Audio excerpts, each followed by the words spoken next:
Taiwan's President Tsai Ing-wen says her government has made progress on righting the past wrongs of how the country's indigenous groups were treated. She spoke at the final meeting of the Indigenous Historical Justice and Transitional Justice Committee before she steps down as president. For more on what was said, Louise joins us from Taipei. Louise, what's the significance of this?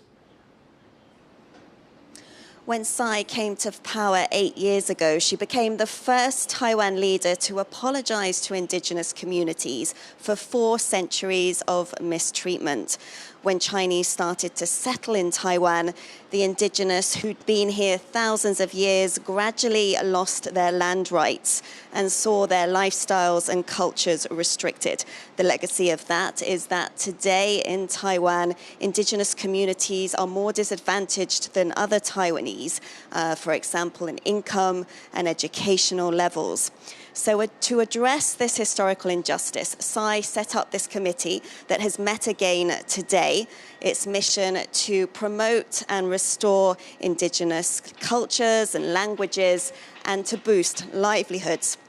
Now, what Tsai and other government officials have said today is, we've made progress, we've apologized, we've started listening to indigenous communities, and we've brought out laws to help protect indigenous languages.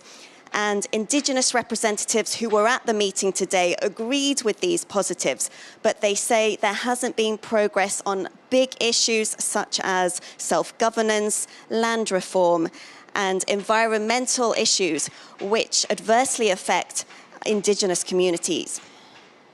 Louise, at the end of Tsai's 8 years in power, what is her legacy when it comes to indigenous rights?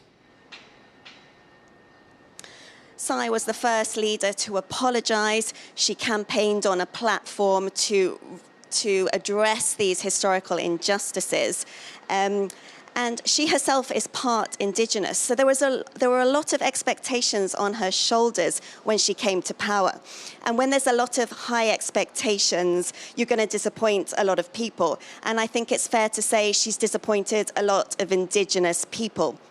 The main issue has been around land reform. Now, the issue there is Tsai promised to restore the ancestral lands to indigenous communities. That's over half of Taiwan's land, according to government findings. Some of that land has been returned, but what's annoyed a lot of indigenous communities is that private land was excluded.